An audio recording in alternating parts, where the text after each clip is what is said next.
Olá, boa tarde. Estamos ao vivo para mais uma conversa na Uninassal, aqui no Facebook da Uninassal. Você é nosso convidado para conversar hoje, continuar conversando sobre a tragédia da Vale lá em Brumadinho, Minas Gerais. Hoje nós vamos falar sobre os aspectos psicológicos que os sobreviventes e as famílias das vítimas que ainda estão desaparecidas, e ainda são mais de 100 pessoas desaparecidas, são ao todo 145 pessoas, 166 corpos foram encontrados. E aí a gente vai discutir aqui um pouquinho hoje como é que fica a situação dessas pessoas que ainda procuram seus entes queridos que não foram encontrados ainda na lama. Conosco a professora Maria da Conceição Pereira, que é psicóloga, professora aqui da Uninassal, atuou com apoio psicológico às parentes das vítimas de acidentes aéreos, como por exemplo o da NOAA, que aconteceu aqui no Recife. Boa tarde, professora, bem-vinda.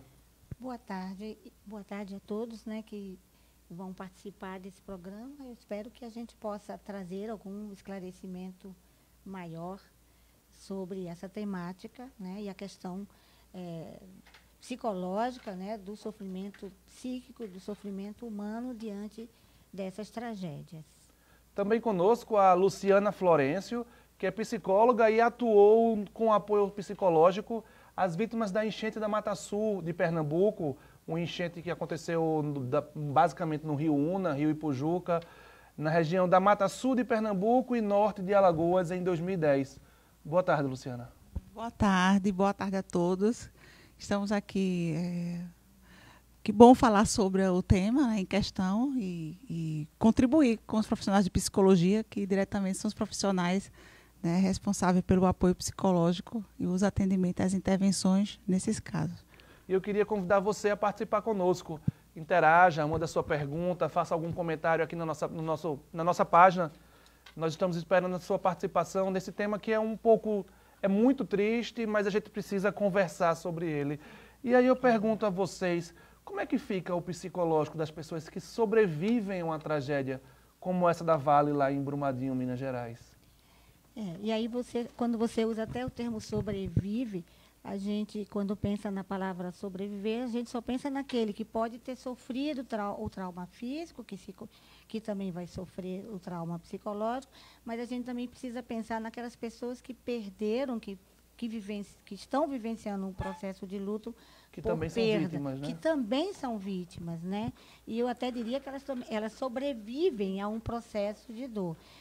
Eu gosto sempre de lembrar de uma frase que um poeta uruguaio usa quanto ao fato de que nós, enquanto humanos, vivenciamos situação de grandes perdas ou de trauma. E aí ele diz assim: haverá sempre uma memória da dor. E assim, eu acho que os poetas conseguem dizer coisas de tal forma que nem sempre a gente que é até especialista e que estuda não consegue, às vezes, expressar tão bem. Essas pessoas, com toda certeza, terão uma memória, né, dessa dor, desse sofrimento. E, evidentemente, que a gente também acredita que essas mesmas pessoas, dentro do contexto da sua memória de dor, elas também poderão encontrar espaços para dar continuidade à vida delas, né? E eu até diria que o trabalho que o psicólogo faz, o trabalho que a psicologia, enquanto ciência, dentro dessa dimensão desse tipo de sofrimento, tem a oferecer, é justamente a possibilidade de trabalhar numa condição de oxigenação psicológica, né? É como se a gente colocasse um pouco de oxigênio num contexto psicológico, para que essas pessoas, diante de tanto sofrimento, elas possam, de fato, encontrar espaço para encontrar outros caminhos que ressignifiquem a sua vida, né? Que possa trazer sentido novamente à vida delas. A gente escuta muito o conceito de estresse pós-traumático para as pessoas que vivem situações como essa. Como é esse conceito, Luciana, de estresse pós-traumático? Como é que as pessoas vivem com isso? Todo desastre ele é traumático, né? E como cada um vai vivenciar isso, a gente considera tanto a condição intrapsíquica individual de cada um e é considerado também o fator psicossociais, né? São as relações que a pessoa tem com aquele desastre, se houve perda de um ente querido, se é um sobrevivente eminente daquela situação. E quando a gente fala da própria individualidade, muitas vezes há pessoas mais vulneráveis no sentido de já ter um histórico de adoecimento, outra comorbidade. E aí a situação do estresse agudo, ele é fato da situação traumática, e se ele for vir a desenvolver um transtorno de estresse pós-traumático, que é algo que já se prolonga, né, após essa crise, essa ansiedade aguda, né, essa crise aguda, e o que se pensa, inclusive, que é algo que a gente, na perspectiva, no novo paradigma psicológico, que nem todos que passam por um desastre desenvolvem o transtorno de estresse pós-traumático, né, porque tem que se considerar esses dois fatores, né, dessa individualidade, de histórias de comorbidade, da condição também psicossocial das perdas e da relação dessa pessoa com o desastre, enfim. E aí, somado do fator também de como essa pessoa foi cuidada. E aí eu entro um pouquinho assim, quando ela diz assim, na hora que alguém sofre uma situação impactante que traga contextos de trauma, é evidente que ela vai apresentar algo do estresse agudo. Ali é o estresse agudo. A condição traumática que possa ser colocada em um contexto posterior, aí sim que poderá ser encarada e, às vezes, até diagnosticada como um estresse pós-traumático. Mas aí, considerando o que Luciana já falou, se essas pessoas que passaram por essas situações, como agora a gente vê lá com o desastre da Vale, essas pessoas precisam ser bem atendidas, elas precisam estar sendo acolhidas no sofrimento delas, porque aí, nesse momento, a gente pode estar nesse acolhimento, possibilitando uma mitigação para que adoecimentos futuros não venham a acontecer. E esse tipo de tratamento, de acompanhamento, é um tratamento a longo prazo, é um tratamento para a vida inteira. Vejam bem, eu acho que todo mundo precisa ter algumas explicações mais detalhadas sobre isso. O atendimento diante da situação traumática é posterior a essa situação e todo o processo de acompanhamento que essas pessoas estão vivenciando hoje, precisam ser avaliados e analisados para até se concluir se aquelas pessoas que estão sendo atendidas, elas precisam de uma continuidade no seu atendimento quanto às questões desse sofrimento. O que Luciana traz? A gente vai precisar acompanhar para verificar que tipo de vulnerabilidades essas pessoas já traziam e que tipo de vulnerabilidades elas estão expostas diante da situação que elas estão vivendo nesse momento. Entendi. A senhora trabalha com atendimento a vítimas de acidentes aéreos. Estou no caso da NOAA aqui no Recife, e a situação de não encontrar corpos, como houve também no caso da Air France, que caiu próximo a Fernando de Noronha no Oceano Atlântico, não encontrar esses corpos, ou como é a situação da dúvida no momento da notícia? Como é que ficam essas famílias nesse momento? A gente também, dentro das ideias de que praticamente... Desculpe me interromper, que até agora 145 pessoas ainda não foram encontradas. encontradas. Nós sabemos, assim, e quem trabalha nessa área de uma maneira mais pontual, já tem estudos que comprovam, né, que na hora que você não consegue fazer um fechamento de alguns processos dessa sua dor diante do outro que você perdeu, eu diria que é uma condição de vulnerabilidade que se amplia, né, e uma condição em que, se aquela pessoa ela já teria dificuldades de fechar seu ciclo com aquele que se foi, participando, inclusive, de um velório, tendo o seu ente querido participando de todo um processo de um funeral, se ela, às vezes, até tendo essa possibilidade de ver, né, de acompanhar, ela já tem um sofrimento que pode ser ampliado, imagine para aqueles que não vão ter esse corpo, né, que não vão ter essa relação digamos assim, de superação específica, né, diante do fato de fazer esse fechamento.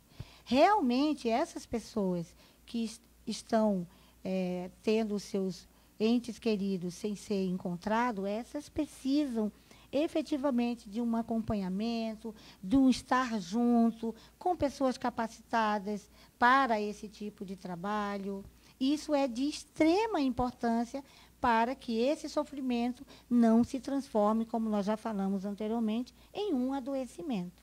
Né? A Patrícia Mello está acompanhando a gente e fala aqui que o que aconteceu lá foi um apocalipse. E aí ela alerta para todas as outras barragens que existem no Brasil e que agora estão sendo vítimas de vistorias, quando o serviço deveria ter sido feito antes, né?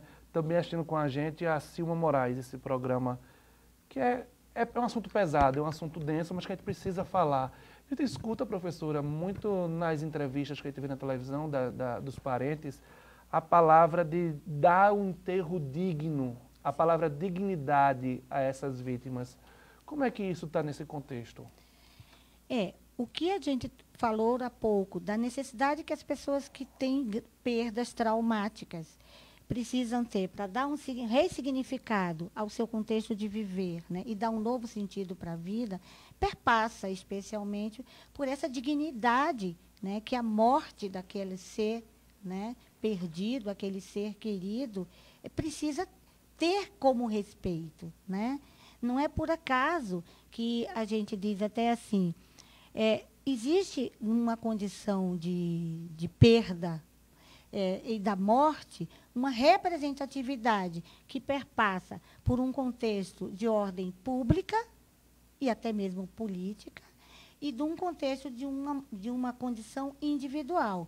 Não foi só eu que perdi aquele ente querido, mas aquela perda ela tem um significado. No caso, por exemplo, desse acidente da Vale, o que a gente verifica? Que foi algo que ultrapassou, né, a todas as perspectivas de uma grande tragédia. Então, hoje, é a sociedade brasileira, é até o mundo que está em sofrimento diante de toda aquela condição de perda claro, as perdas humanas, elas trazem um contexto de dor que é ampliadora, mas de todas as demais perdas que a nossa sociedade sofreu com esse acidente. Tem gente até se punindo por sentir a perda material, só material, diante das outras pessoas que perdem o seu ente querido. Mas elas também fazem uma perda grande de história, de vida, de construção de casa. Sim, sim. Da sua vida, né? E aí, assim, as perdas, elas têm um significado que passa do coletivo para o individual, né? E como é que eu vou lidar com esse contexto dessas perdas? O que a gente gosta sempre de pontuar é que é preciso que a gente entenda que, para cada pessoa, o seu sofrimento é único, é singular. E que existe toda essa condição de subjetividade no ser humano diante das suas perdas. Então, o cuidado que as organizações precisam ter diante da possibilidade de que, na atividade que essas organizações elas realizam, como era o caso da Vale, que trabalha com uma atividade complexa, com atividade de risco, essas organizações elas precisam criar espaços especificamente para gestar suas crises em situações de desastre de forma mais humana, né? De forma que garanta o direito dessas pessoas diante das suas perdas, sejam elas as perdas dos seus entes queridos, como as perdas materiais. Luciana, você trabalhou no atendimento a famílias na enchente da Mata Sul de 2010, como a gente falou na abertura do programa. A situação psicológica das pessoas aqui é um caso semelhante com a da barragem lá da Vale em Brumadinho? Como foi que você pode comparar essa questão? Tem algumas coisas que a gente pode fazer algumas relações. Na enchente que passamos, vivenciando em Pernambuco em 2010, não houve perdas humanas, né? Não houve mortes. Os prejuízos, os danos foram materiais, ambientais, né? As pessoas ficaram desabrigadas e algumas outras desalojadas. Existe outra condição que a gente pode falar de resiliência. Por quê? Porque aquela região não foi, apesar da sua magnitude, não foi a primeira. Então, que há a condição de já ter passado por um desastre, ter sobrevivido, criado uma resiliência sobre o processo, né? E aí ter vivenciado um segundo, inclusive até de ter encontrado saídas, né, as mais criativas, do tipo virar a caixa d'água para ficar dentro, já subirem para os tetos da casa, por uma outra experiência, que isso já modifica um pouco a configuração do contexto psicossocial e da tragédia, né, e psicológico também. Em relação a Brumadinho, a condição, além da magnitude das perdas humanas, né, e essa busca da dignidade, porque até culturalmente nós nascemos, fazemos todo o ritual do nascimento e temos que considerar que a lógica do processo para fechar o processo é que também façamos a condição do sepultamento, né? Então, além de se estender a própria daquele que perdeu, né, seu ente querido, que relação essa pessoa tinha na comunidade, se era o provedor da família. Então, isso são tudo fatores que vai se agravando na complexidade dessa dor, né? Porque é toda uma família, não só pela perca, mas que tipo de condição essa pessoa, esse membro da familiar, imagine, uma família que o trabalhador, se a renda fosse o único trabalhador da Vale, como é que ia ficar essa família daqui para frente? Então, não só pela perda, mas todo o rebatimento psicossocial e social. Todos os provedores daquela família, o pai, o irmão, outro irmão, todos eram trabalhadores e foram embora. Então, mesmo que a gente fale em desastre, a gente tem que falar também em desastres das pessoas nas suas peculiaridades, porque não há como dimensionar de uma forma geral, né, de cada um. Há a perspectiva de ser perca de trabalhadores, de pessoas que moravam perto, das percas ambientais, das relações com o seu lugar, pessoas que perderam o sentimento de apropriação. Ali era meu lugar, ali eu perdi minha casa. Isso é uma dor terrível também, né? Então, é o sonho de toda uma vida, né? De toda uma vida, uma história. Chegou aqui a Aline Mercedes, está assistindo com a gente. Também o José Sebastião, ele diz: boa tarde a todos, sou o pastor José Sebastião de Jacuípe, Alagoas. Ele comenta: infelizmente a ganância é a resposta para tudo o que está acontecendo. O lucro é mais importante do que as vidas em um país em que a impunidade é uma realidade. Essa pergunta dele me remete à questão de as empresas grandes que têm essas atividades de risco, como as empresas aéreas, as empresas de mineração, como é o caso da Vale, elas precisam ter profissionais de psicologia preparados para atender em necessidades como essa? Deveriam ter nos seus planos de resposta, de emergência, né? Tudo muito bem dimensionado, né? Nem sempre os psicólogos que atuam nessas empresas farão os atendimentos nos casos dos acidentes, mas dentro do plano de resposta que cada empresa, especialmente as empresas que lidam com situações de grande risco, com atividades complexas, né, que pode promover a condição de acontecer algo que leve a um desastre, é evidente que essas empresas elas precisam estar muito bem preparadas no sentido de ter um plano de resposta de emergência que atenda às necessidades previstas, porque são previstos, né?